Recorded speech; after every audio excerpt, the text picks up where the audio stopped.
آپ اپنے لیے لکھتے ہیں، اپنی سعادت کے لیے لکھتے ہیں کہ لکھ رہا ہاں میں سفر نامہ رکھیا اے میں جاری، لکھ رہا ہاں میں سفر نامہ تے رکھیا اے میں جاری، پیر علاؤ الدین صدیقی تیری دعا ہے بہت پیاری۔ لیکن جو میں کہنا چاہ رہا ہوں وہ یہ ہے کہ لکھ دے ہویا اے سفر نامہ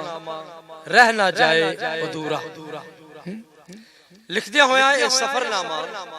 رہ نہ جائے ادھورا، ہن تے فضل اللہ دا ہووے لکھ دیواں میں پورا۔ بندہ لکھنے والا کہتا ہے آج مطلع لکھا ہے، کل انترا لکھوں گا، مقطع لکھنے تک پتہ نہیں وقت ملتا ہے یا نہیں ملتا، لیکن وہ رب سے آرزو ضرور کرتا ہے کہ جو میں پہلی بات لکھنے لگا ہوں میرے دل میں جو آخری بات ہے، رب تعالیٰ مجھے اتنی زندگی ضرور دینا کہ میں ساری باتیں جو میرے دل میں میں اپنے قلم کے ساتھ صفحہ کرتاس پر لکھتا چلا جاؤں۔ اس مقام پر رائیہ صاحب نے کہا کہ لکھتے ہویا اے سفر نامہ رہ نہ جائے ادھورا، ہن تے فضل اللہ دا ہووے لکھ دیواں میں پورا،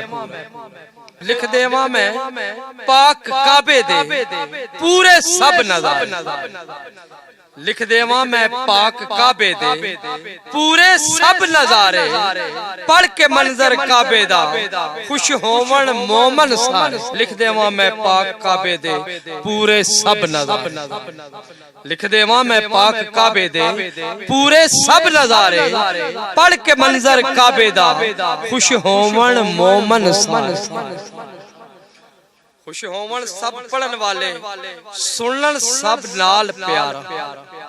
خوش ہوون سب پڑھن والے تے سنن سب نال پیارا، خوش ہو کے سب منظر پڑھ دے بہ کے نال بہار۔ ایک بہار ہے کہ جو دو پھول کھڑ دیں، ایک بہار ہوندی ہے جس لئے دوست یار صدار عزیز عاشقان رسول کریم محبت رسول جدو بہ کے اللہ اور اللہ دے رسول دا ذکر سن دینا، اس مقام تے رائیہ صاحب نے کیا کہ خوش ہوون سب پڑھن والے سب سنن نال پیارا، خوش ہو کے سب منظر پڑھ دے بہ کے نال بہار۔ اور اس کا مقطع لکھتے ہوئے آپ کہتے ہیں کہ پڑھ کے سناون سب نو نال خوش آوازاں، پڑھ کے سناون سب نو نال خوش آوازاں، اے سعادت ملتی نہیں بڑیاں تیز ترازاں۔